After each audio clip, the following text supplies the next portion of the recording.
Buckle up, Camp Pros, and get ready to launch into the future of summer camp with Camp Ahead. Camp Ahead helps Camp Pros think about the future so they're not caught off guard. Climate mitigation, heat, gender, war, demographics, economics, artificial intelligence. Are we ready as an industry? Camp Ahead, exploring the futurology of the summer camp industry. You can find our contact information and the many show notes from each episode at gocamp.pro/campahead.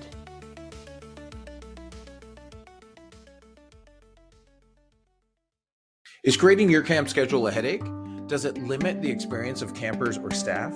Campify is the software that does the heavy lifting for you, taking care of group, elective, and specialist scheduling based on your custom scheduling rules.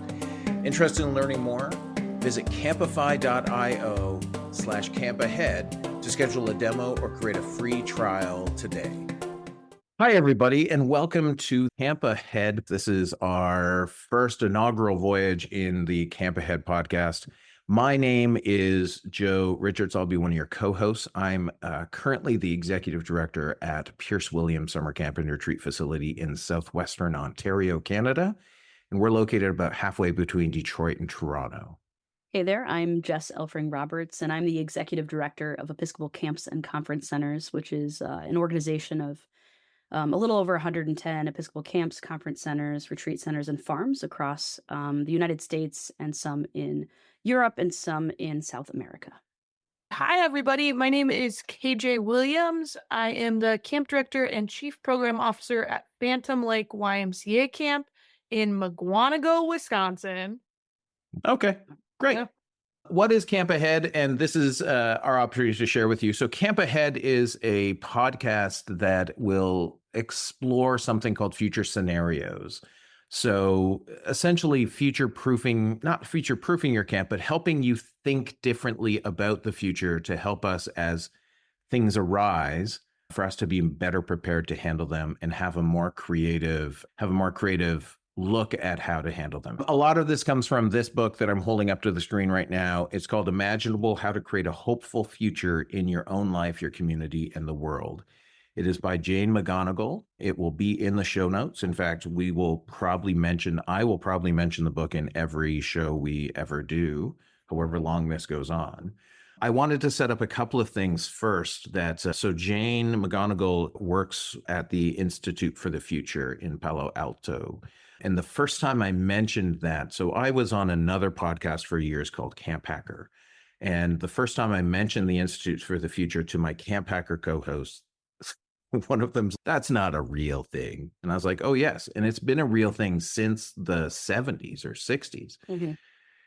And it's this idea that if we don't think about the future, we're not going to be ready to get it. And in reading the book and in listening to Institute things and joining an open community that was present, it's now closed, for the concept of future planning. I have been fascinated by the idea that we really need to make sure as camps and as an industry that we are ready for something else to happen. And a lot of this stems from the pandemic, which is only, right, for, what is that, 3 years ago, 4 years ago? 4 years ago. And so to set the stage, where were you during the pandemic, and how did the pandemic affect where you were at the time? I was teaching high school theater, and also my wife and I had just found out we were pregnant with our second child in that March of 2020. And so I remember being home and trying to figure out how to do online learning live. We didn't do at the time. It was synchronously, and to theater. How do you teach theater to 40 turned off camera screens? And so that was an epic adventure. And so I spent a lot of time thinking, okay, I've got to try something different to make this work in that time. And so there was a lot of thinking on my feet and thinking, okay, if I've got students at home, how do I keep them engaged? What is something that they can do at home while still using like acting techniques? And so I taught them how to edit videos on their cell phone. And they made like we had a short film festival, which ended up being really fun. KJ, what were you up to during the pandemic or when it started?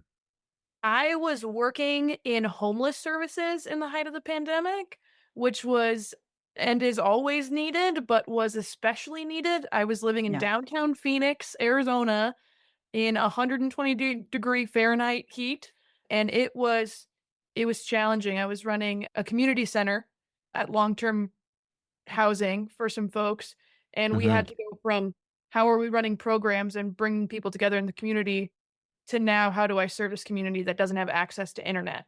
It was challenging, and so we really focused on the food insecurities and providing meals to folks at the bare minimum, but it was definitely a major switch in the social service community to how are we going to socially serve people when we don't have the face-to-face option to do that for years.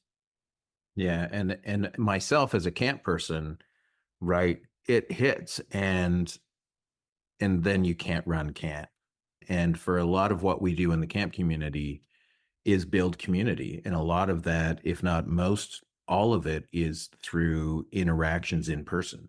And if we're not interacting in person, like just trying to do it over Zoom, and lots of camps pivoted to doing, and we did do too, some either camp in a box, right? Mailing Yep. stuff out to people and doing camp. We did camp in a bucket because we had 5 gallon buckets lying around that we could pack things in and deliver. Um, but it was a huge challenge to try and adapt to something that I don't think any of us had thought about. Hmm. And that's really the key to this future scenario planning, is that we're going to bring, hopefully over the next 8 episodes is our goal for season 1. Over the next 8 episodes, we'll create some scenarios that then we can feel free to play with the camp community and people who want to play. Yeah, because had we thought ahead, what would we have done differently? I think Right. there's this big, I notice it a lot with young adults now, but this big idea of how do I become proactive versus reactive?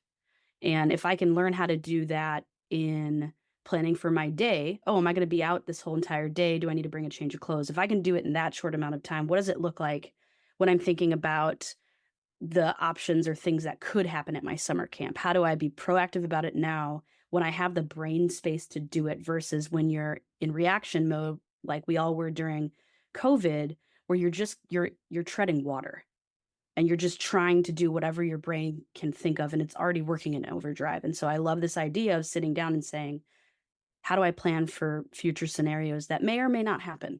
Yeah, and as the token young adult on this podcast, right? I'm in my 20s, in my late Token, 20s. not token, not token. Thank you. Not Specifically, token. specifically chosen. The intentional young adults on this podcast, right? How do we also teach even seasonal staff to do that same thing, right? How do we teach them to come back 10 years from now or 2 years from now or whatever it is and do that intentional future scenario planning?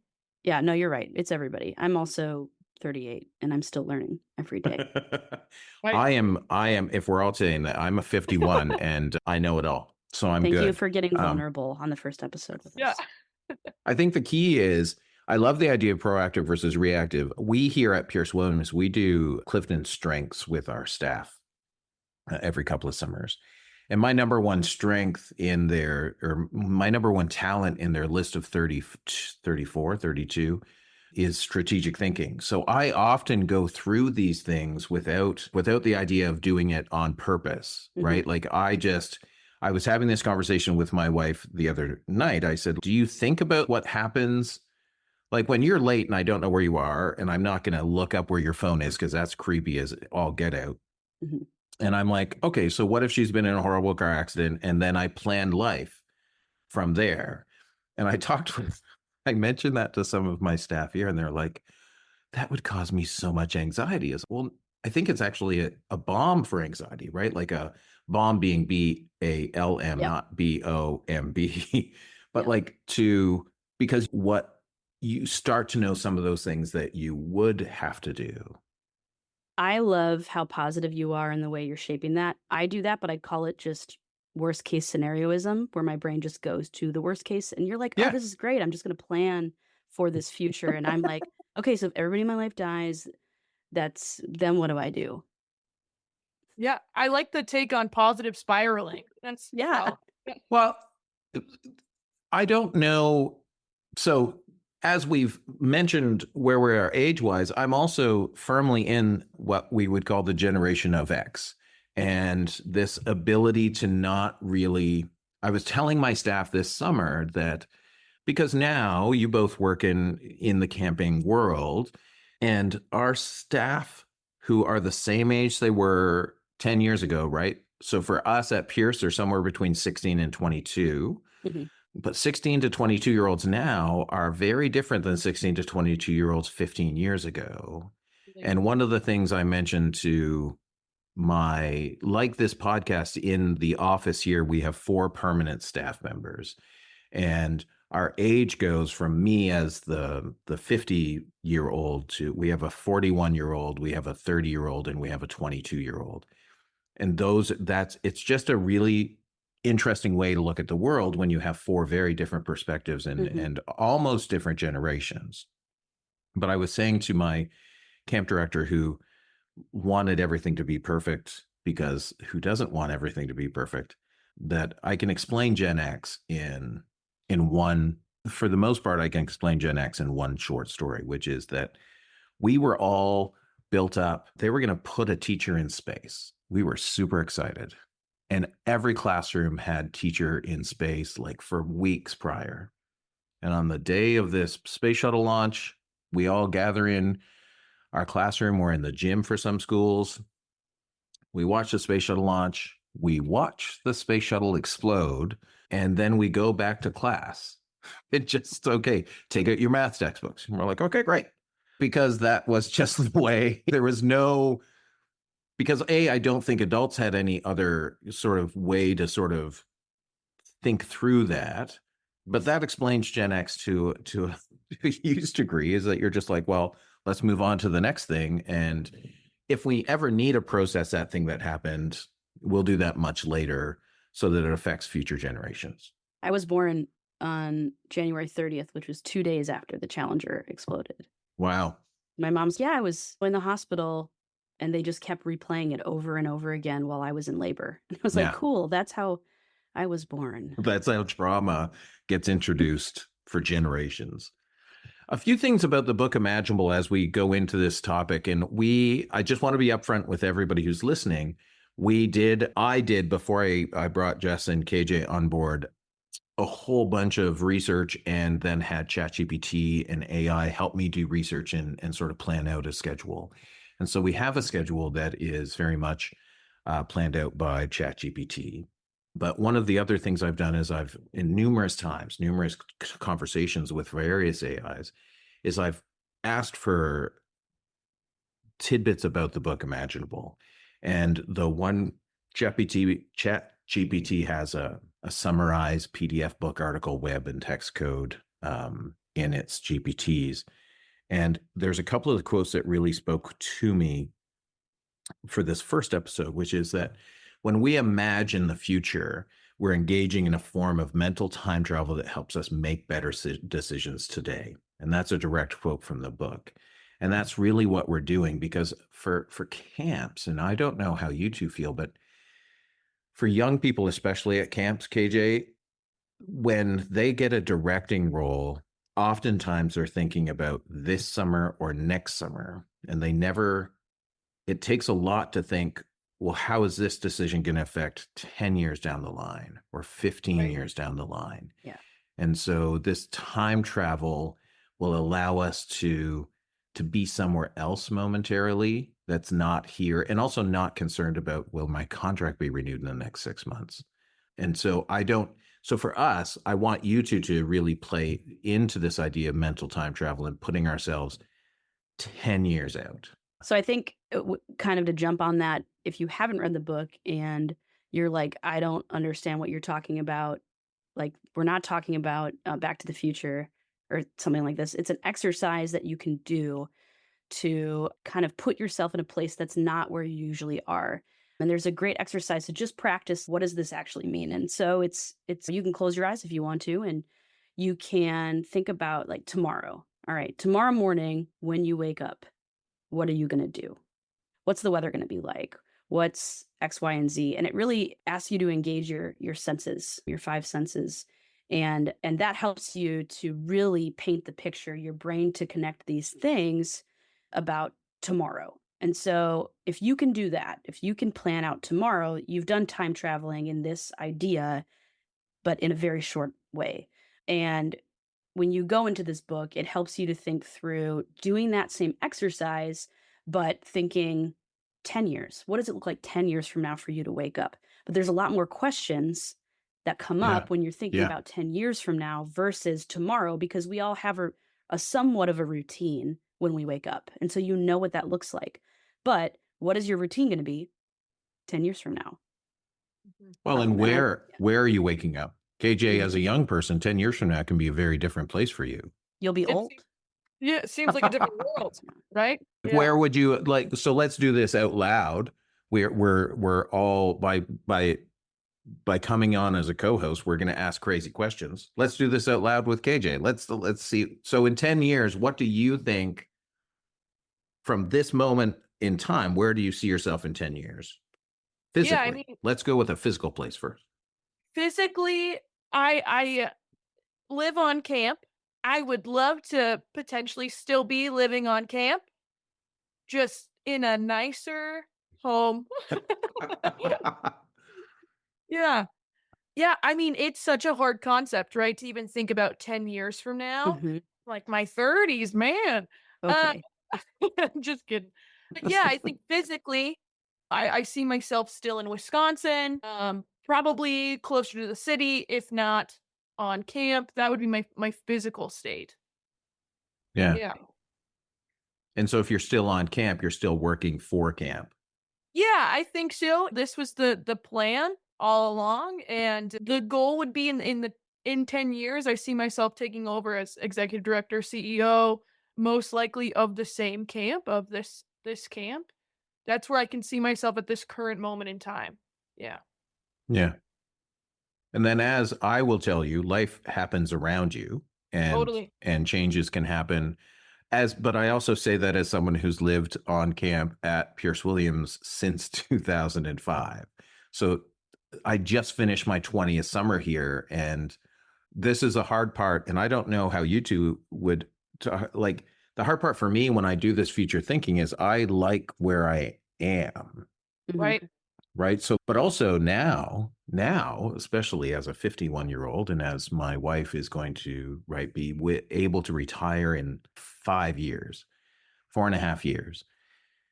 And then it starts to become, what does 10 years from now look like for me? Because if I don't live on camp, then where do I live? Because I don't have a house, Mhm. right? What do we do? Do I still live on camp when my wife retires? Mhm. Do I still do camp for that length of time? One of the things that when I'm thinking about future planning and I can't answer those questions, I'm like, I don't know, a bigger house. And then it's, well, how many floors? Like, how many rooms? How many bedrooms? How many people are living in it? And I can't get there. I pause and I go back to, what are me, Jess, what are my values? What do I value as a human being? And like for me, in my life, that's authenticity, joy, inclusion, and creativity. And so if I know that these are things that I always carry with me, I know that the choices that I make in my life will always go back to what I value. And so I always kind of think about that. So if I'm thinking like, oh, 10 years from now, I'm going to be a millionaire and I'm going to live in a mansion, I think, does that align with my values? Because if it doesn't, I'm not going to go there because that's not at the core of who I am. And so I often, if I can't think and I get stuck, I go back to, who am I? And then also there are things in my life, like I have a wife and I have 2 kids. I have 2 daughters. And so like I have a 9-year-old and almost 4-year-old. And so in 10 years, one of them will be 19 and one will be almost 14. And then I'm like, oh my, I don't know how to plan for that. And as somebody who was like a youth minister for 20 years, it's different when they're not your kids. Right. And so that for me is the hardest thing, is planning for the future when there are lots of things, and this is what it's all about, that are not in your control. But what are you in control of, and how can you or your values affect the way that you engage with other people or your family or your community or your camp? I love that idea of using values as your essentially what I would call your foundation, right? hmm Many, many years ago, when I was in university, I hitchhiked out west for the summer job in between first and second year university. And I had this philosophy that the farther west I went, the lower down people's moral values went. It was a weird, it was a weird, and I thought about it last year because I did a sabbatical and I drove Route 66. So as I'm Nice. driving to Santa Monica Pier, I was like, I don't think the same way now that I did in my 20s. Mhm. But I think more so, and I think more so it was this idea of, is my foundation good enough to Mhm. to work away from where everybody who helped build it is, right? Be it family, be Yeah. it camp people, be it friends. Because when you remove yourself from all of those things, will your foundation withstand the storms that are going to happen? Oof. Right. That's a big question. Summer camp directors, listen up. What if I told you there was a magical tool that could transform your camp scheduling chaos into a breeze? Introducing Campify, a camp scheduling platform making scheduling as fun as camp itself. Before you hit skip, hear us out. Campify isn't just another app, it's your new secret weapon to conquer scheduling chaos. Camps across North America wish they tried it sooner, and none would ever go back to scheduling the old-fashioned way. Every camp is unique, and it has its own special quirks. Campify gets that, and it works and thinks for you. It builds schedules based on rules that you set, and Campify offers much more than group scheduling. Campify's elective module gives campers personalized schedules. Say goodbye to last-minute changes causing scrambling and confusion. Campify's staff mobile app updates schedules in real time. Your time is valuable. Let Campify save you hours and make the scheduling effortless. Bring your camp into the future and discover the smarter way to schedule. Visit campify.io/campahead to schedule a demo. Create a free trial and claim 10% off your first year's license. The idea of mental time travel is super important, right? That we're gonna put ourselves somewhere else. And I love the fact that you talked about details and who I am, but for some of these scenarios, it's not more or less of anything, but so I'll talk about a scenario that I did with the Institute for the Future. So I did something called Zerotopia. So this should help people who are listening understand what a scenario looks like. The scenario is that your local municipality, all municipalities will stop accepting garbage. Now, they've prepared you for this. They've told you about this. They will still take compost, but they won't take garbage or recycling or plastics. It's just compost they're going to take. And there's now a 2,000% tax or a 200% tax, I forget but on reusable container or on single-use containers. So if you go to Starbucks and you want a coffee and you forgot your cup, that $2 coffee, I know that's not realistic at Starbucks, but let's use it for simple math, now becomes a $20 cup of coffee because you are getting a single-use cup. And in this scenario, 10 years out, I was playing it with a group of people who were not all camp people, which is a great thing because I had a different perspective than someone who approached this from a teaching lens or someone who approached this from a future of municipal politics lens. And I think that's one of the things that as we move towards scenario building, really need to focus on different people in camping. Age groups is one, as well as including the people like your maintenance guy at camp, right? To figure out these things. And so what that scenario looked like was 5 to 7 days with a prompt each morning to ask you to think about, it would give you a little story prompt about Zerotopia. And then you would have to write a little reflection on it, like 15 minutes. It's meant to be done in less than 15 minutes of your day. But what it does is it forces all day long, my brain thinks about, oh, well, that wouldn't be able to happen in that future because we wouldn't be able to do what we're doing right now in the future and so it really focused me on, well, how do we deal with garbage now at camp? Like, how do we train people to understand that they can't just bring we're on municipal water. Municipal water in Canada is safe to drink more times than not. But there's still groups who bring bottled water. And we have a huge aversion to bottled water, because then you're producing all of these plastic bottles. And so, do you outlaw bottled water? Do you make them take recycling with them when they go, right? Do you limit the number currently we've gone with limiting the amount of garbage they can produce while they're here, right? So we say it's 1 bag per 10 participants per a weekend, right? So if you have 50 participants, we should only have 5 bags of garbage at the end. I was just at Camp Fowler in Upper New York in the Adirondacks, and they have a separate garbage bin for all of their paper towels, because you can compost paper towels. And then they have but it was fascinating to think through and see how it affected your day-to-day things, even for that, and not just for that week, because then I think about Zerotopia all the time, and that was like 10 months ago. I think maybe what would be helpful is to explain the idea of scenario planning. Just so if people have never done this before, right? And you gave like such a good example. You take a scenario that could happen, right? Like you said, being charged a really high price for garbage. And then you play that out in how that would work in either your life or your work. And I think camp people are so good at scenario work. I think about any staff training I've ever done, and you're like, okay, that small group, you're going to do this scenario where the camper is homesick, and then they work it out. And I think camp people do a lot of group initiatives or ropes course stuff. And so people know how to work together really, really well. And I think you are building, camp folks are so good at this that scenario planning could be a really great place to get really creative and think outside the box of planning for the future. Yeah. And I think it's also this idea that a lot of times the scenarios that I'm thinking of are not just camp specific, right? It's easy for us as camp professionals, for KJ and myself who live on site at camps, to think specifically about our facility. And for you, Jess, when you have numerous facilities that you try to treat the same, you love all of your kids just the same. But it's the larger things that actually cause, like, when the hurricanes happened and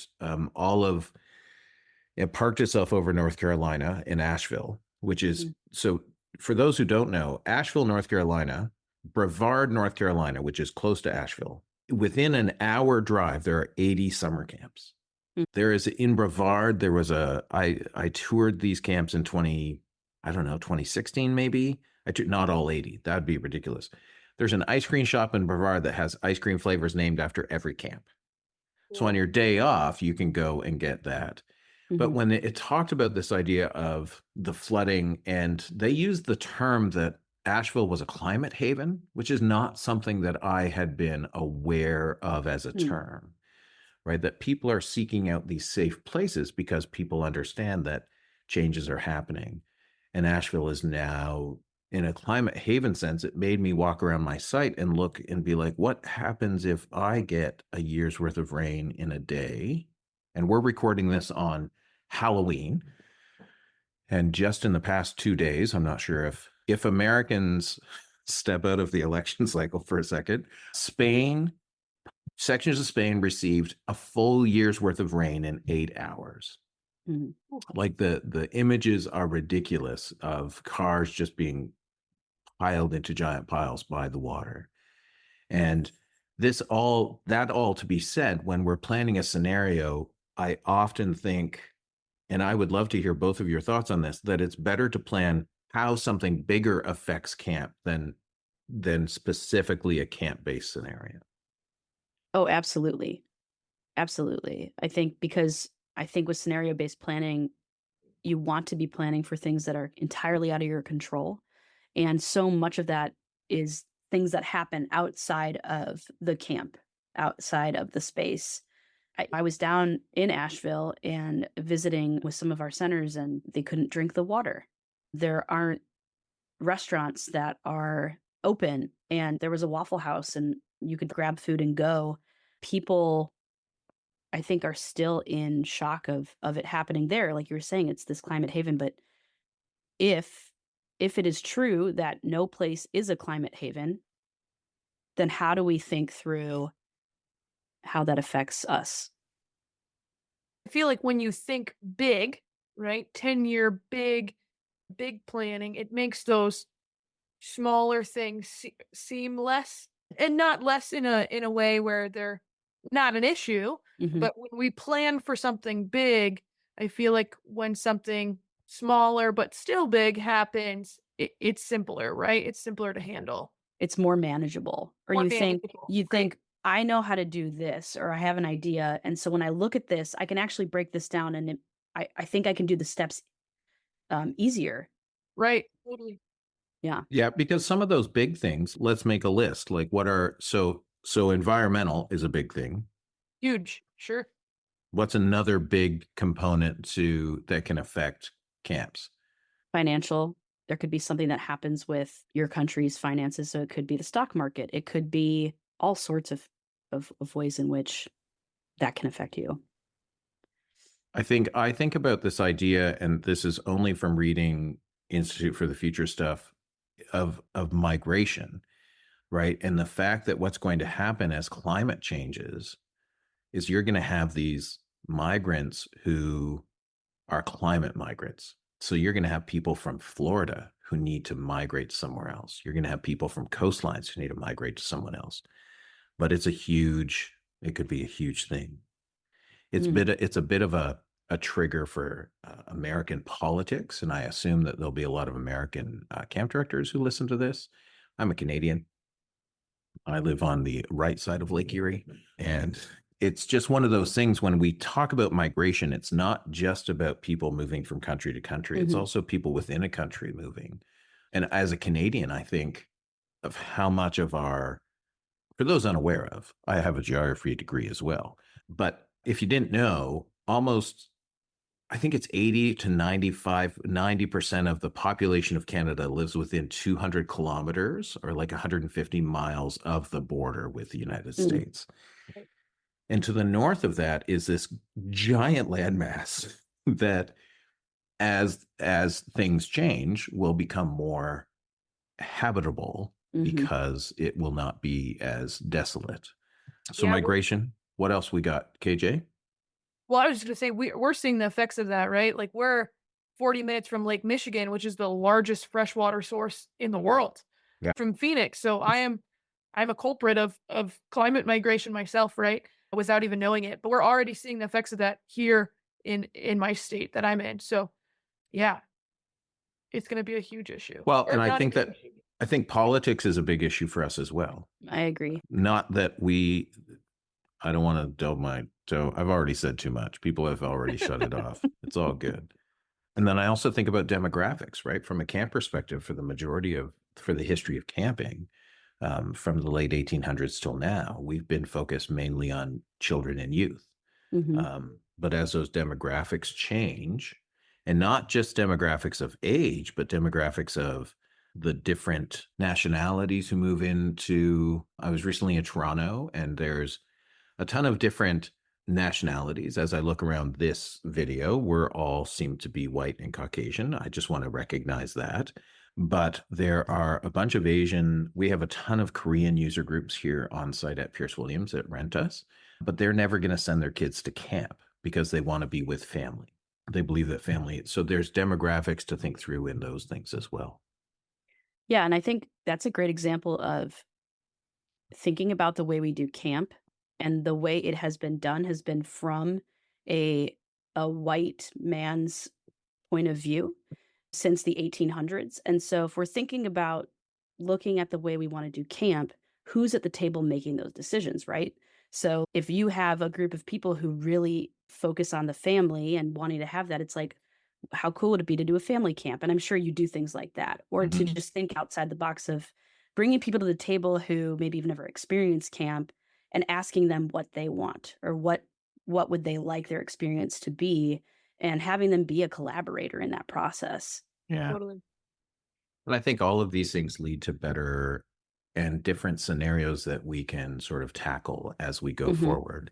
And so I've written down environmental, financial, migration, political, demographic, and I'm sure there's more. I would love to, if people just want to let us know. If you ever have something, or you're listening to this and you want to send a message to us, you can send a message directly to me, Joe, Joe, at campisbetter.com. Life is good. Camp is better. And it'll come right into my email box. As we talk about scenario planning from the book Imaginable, the other thing I want to make sure that we're aware of from these pull quotes is that futurists are not in the business of making predictions, Jane says. We are in the business of exploring possibilities. And I went on sabbatical, as I said, last year. And I came back from sabbatical to my board of directors, and I had a lot of time to think. And one of the things I thought through was this idea of the potential future for Pierce Williams, right? Because it's not my job at this moment in time to save all camps, as I say. I'm being paid to save Pierce Williams. But what I wrote was, the future of summer camp and of standalone facilities will be challenging and unclear. It is up to us as stewards of Pierce Williams at this moment in time to have a vision that sees multiple possible futures and then shape that vision to adapt to the realities that change and morph around us. It will be vital for our organization to have someone who's learning, researching, and analyzing what the future will do to Pierce Williams and the challenges it will have for us. To not plan for change and the future is to plan for the failure of Pierce Williams over the next 10 to 25 years. Yep. And that's, I'm sure both of you could put camp names in there. I think that this is an industry-wide, I would go as bold as to say that this is an industry challenge, right? Is that as we go through the changes, if we're not figuring out how change is going to affect us, or if we're not mentally time traveling and looking at possibilities, we're going to be left behind. Absolutely. Yeah. And we're getting the opportunity as camps and conference centers and all of those things, like, to pause and reflect and think about it. And if we don't listen to that, and we don't plan, or we don't change, we may lose our camp. We may lose. And so I think there is a piece of doing a reality check on what does this look like in the future, and sitting down with your board, with your staff, with your stakeholders, and saying, let's spend some time looking at not this year, not the next year, but 5 or 10 years down. So if we're looking at strategic planning, let's look bigger and wider than we originally thought, because we need to be thinking about that. We need to keep that in our peripheries instead of just what's in front of us. And let's utilize each other. I think camp does this so well, the collaboration. It's not a corporate, we're fighting each other for the money or the kids, or we're battling. Camp is so good at collaborating. So maybe your board or your execs aren't ready for that 5 to 10 year conversation. Who is? Find the people that are, and what are they doing, and how can you be in collaboration with those people? Yes. Yeah, that's what this is. That's what the three of us are. So we had asked I hadn't asked numerous people. Full stop there for a second. I had put out an interest, right? Just a single post. I never reposted that post on the Facebook camping group. I just put out a post saying, hey, here's an idea. Let me know if you're interested. And that's where the two of you came from. And 15 other people replied to that post. And it really speaks to this idea that I don't think I'm the only one who thinks about this, but we need to get it started. And that's what today is in this first episode. And that's because we can talk, and we will continue to talk about the specifics of scenario planning and why it matters. But we can also, and sharing anecdotes, the International Camping Fellowship is a group that represents camping organizations from around the world. And so on Tuesday, I was invited to a reception in Castor, Ontario, a little town outside of Hamilton. And the International Camping Fellowship was meeting in the camp offices of Camp Winona there for a board meeting. And so I got to meet people from Japan and China and Turkey and Russia and Canada and the US. And it reminded myself, oh, camping is a much bigger thing than just Pierce Williams. Mm-hmm. And I think for a lot of us, if you grow up in the same place, so there's two stories here. When I was a young camp counselor, I grew up at a camp called Kennesary Camp. My parents met at Kennesary Camp. Both of my brothers met their wives at Kennesary Camp. It is my home camp where I grew up. My brother is currently the executive director at Kennesary Camp. This is a family sort of feel.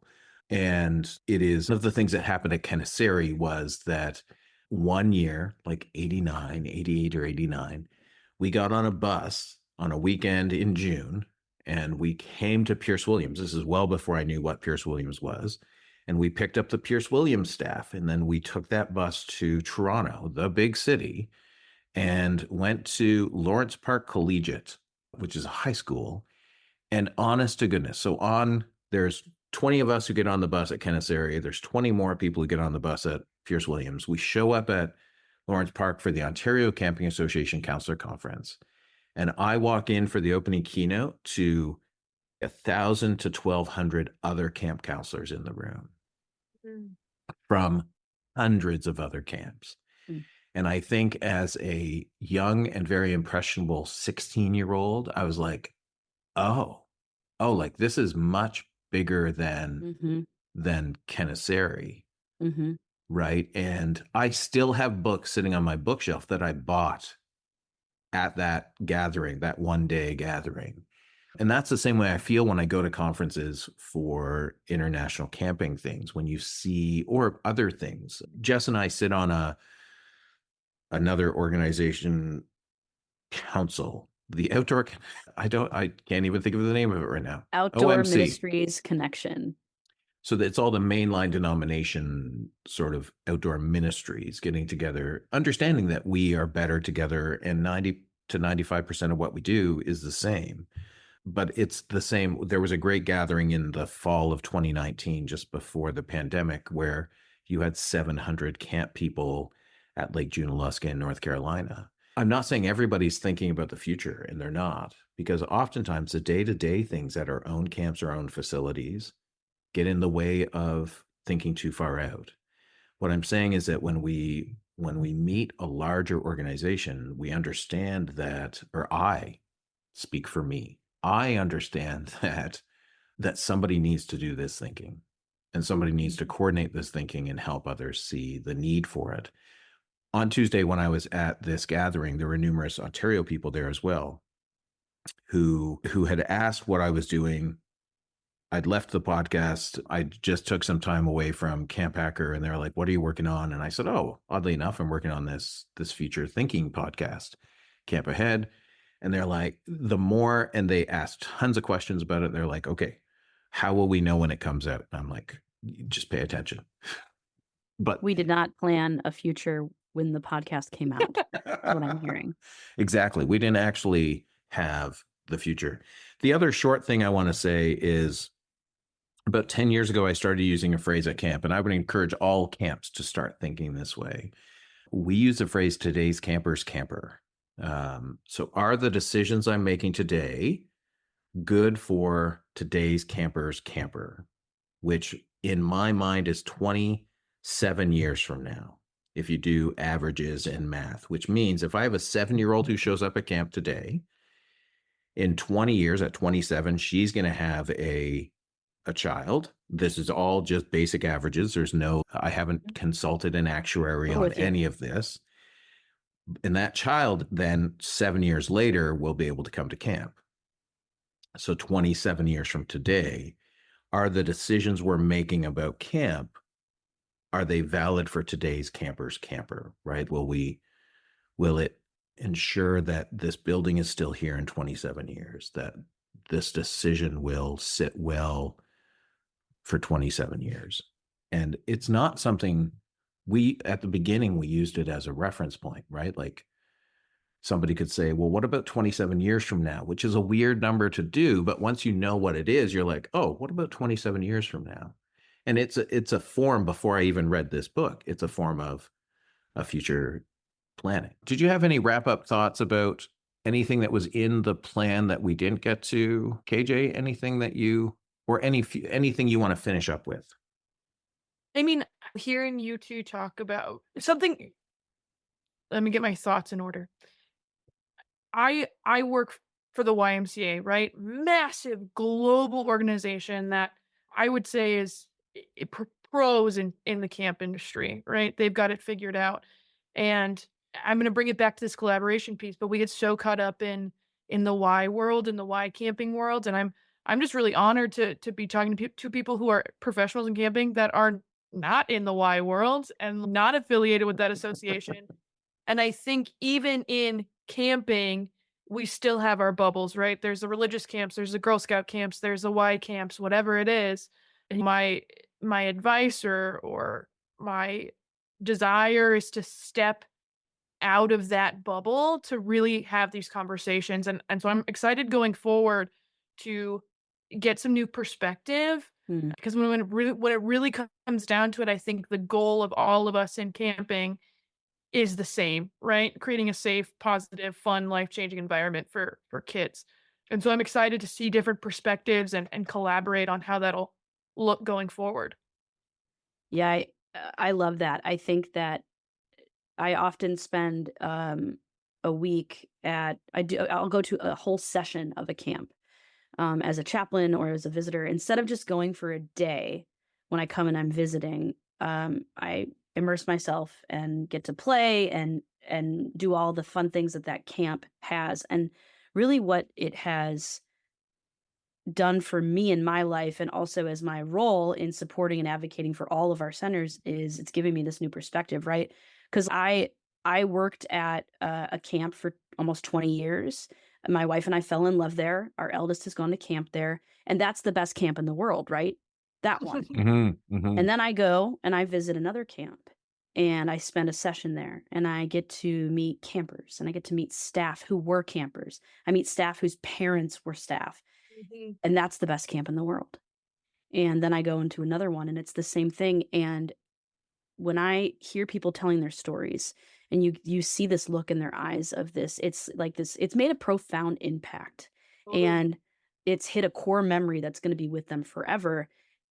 And I, in my role, for some reason, get to experience these things. And people are sharing their special place in the entire world with me. And then I think about these conversations and I love that idea, KJ, you're just talking about like getting outside of our best camp in the entire world, right? Right. Or our best association in the entire world, and opening those silos and being able to share and collaborate and dream and plan together. Because you're right, like if our goal is to have at our core a safe place for kids to explore and learn and grow, we can do that together at its core. And we can share our gifts and we can share our hopes and dreams and the things that worked and the things that didn't. It's only going to make us better. Totally. Yeah, Yeah. So absolutely. I'm Yeah. excited to do this with you all. I'm really glad that this first episode has gone what I believe to be as well as it has. We did have an episode 0 that we didn't record where we got on a Zoom and we chatted. There are two things. There's probably more. You've probably realized by now I have zero control over stuff. I want us to, in my mind, I would expand it beyond kids, right? Oh, for sure. We ran a 55 plus camp a couple of weeks ago for the first time ever. Oh my God, gold mine.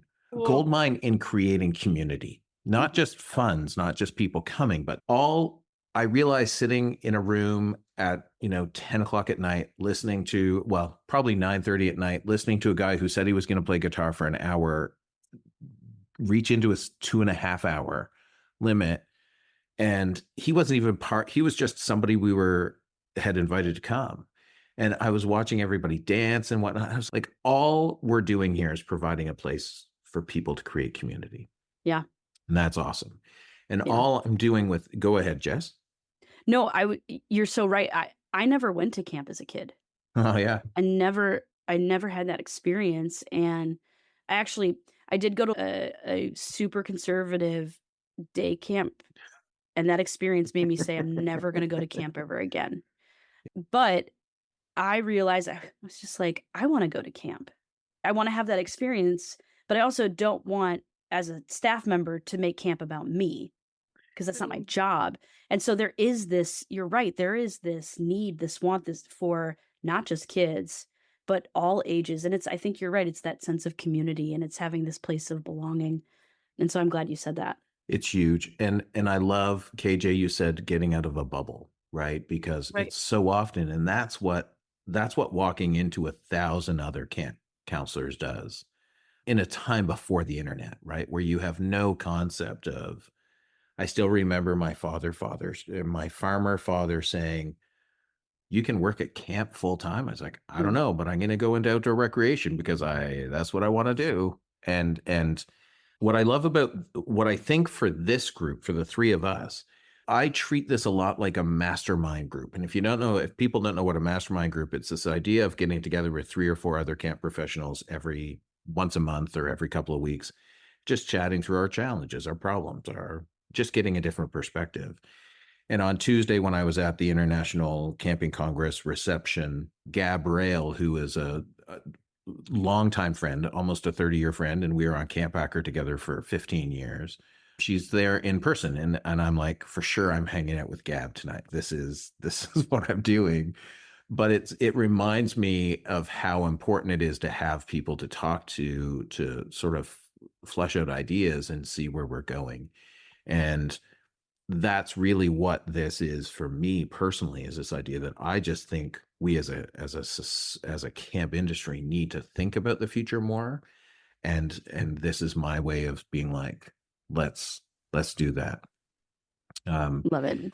I'm going to end with I'm going to give you two a couple of things. I want you to bring out the one thing that most surprised you about, or the one thing you're going to think about after you get off this call. And we'll do that on every call. So the one thing that was sort of brought up today, I'm going to read a couple of the other pull quotes from Imaginable by Jane. More vivid our mental simulations of the future, the more emotionally prepared we are for unexpected events. And Jess, you talked about that in the details. Details can be important.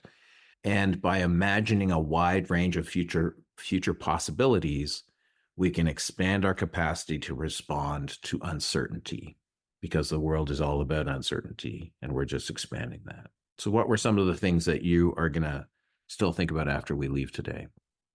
One of the things that popped into my mind, and I'm not giving homework at all, but was to ask the question, does your camp's mission or your organization's mission allow for scenario planning, for future planning? So take a look at your mission. What drives you? And does that allow for it? Or is it kind of, I don't know what the right word is, but limiting? There's the word. Yeah. Does your mission allow you to help plan for the future, or is it limiting? It's a good one. Did anything come up for you, KJ? Yeah. The terminology you used, Joe, was today's campers got me thinking, right?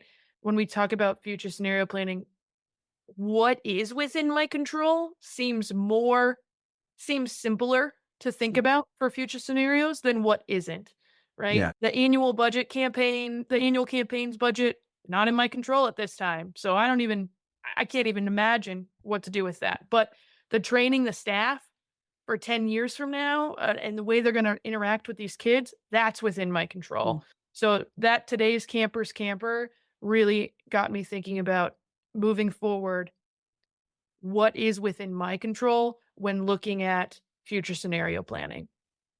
Yeah. And just to build on that a little bit, KJ, is this idea that you're training the staff not just to work with those kids, you're training those staff to be amazing people outside of camp. Completely. And Jess said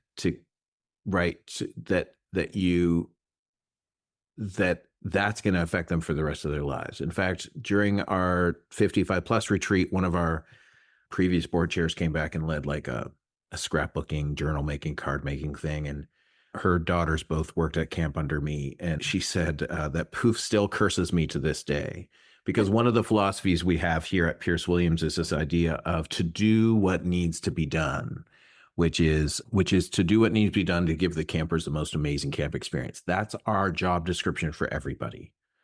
And it's the top line. It's not like other duties as required. It's the top line. And Poof said that in every job she's in, it just makes her more pissed off at her other people who don't follow the same philosophy.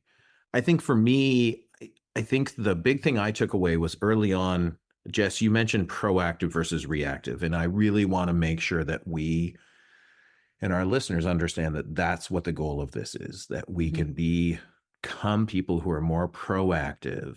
And we're not saying we're not predicting the future. We're just playing with possibilities so that when possibilities arrive, we feel better about making decisions because we've already made those decisions mentally in a scenario or some form of that decision. And I think that's where we can be more proactive in making ourselves more comfortable and less anxious about the future. Yeah. Sounds good. You can subscribe to our podcast. Yes. And if you really like this first episode, you can send us a review. That would be awesome. I'm sure some editor somewhere. Thank you to whoever is editing our podcast. We are part of the Go Camp Pro podcast network. And our goal is to have 8 episodes out before next May is the goal. So we'll go from there. Where can people, if people want to ask a question, KJ, where can people find you or find out more about camp? Yeah, you can find out about Phantom Lake YMCA Camp at phantomlakeymca.org. Same on Instagram, Facebook, all of those fun things. Or you can email me directly at kj@phantomlakeymca.org. And why do I always, do you spell phantom with a PH or with an F? Phantom with a PH. I'm just imagining your logo right now without looking, and I really hope there's a ghost. I wish it was cooler. I wish. Especially on a Halloween recording. Come on. Right. KJ Jess. spelled KJ, Phantom spelled PH. Jess, where can people find you? You can find me on our Episcopal Camps and Conference Center website, which is episcopalccc.org. episcopalccc.org. And my email is jess@episcopalcc.org. We're on all of the things, all of the socials. Awesome. That's great. And mine is just Joe, Joe, at campisbetter.com. Life is good, camp is better. That's where you can find out about Pierce Williams. You can reach and touch base. If you want to follow me on social, so Pierce Williams is on social media everywhere as Camp is Better. And there is a Joe Richards TikTok account that's called Camp Yo-Yo Joe, YOYOJOE, that I have not posted to in the past couple of months, but there's lots of good things there about camp and things. So we'll get to that. So thank you, everyone. Thanks for being part of this journey as we begin. Have a great day. Thanks for listening to Camp Ahead, exploring the futurology of the summer camp industry. Don't forget to check out our contact information and show notes at gocamp.pro/campahead. Camp Ahead is part of the Go Camp Pro podcast network. Find a podcast for camp pros of every age and stage at gocamp.pro/podcast.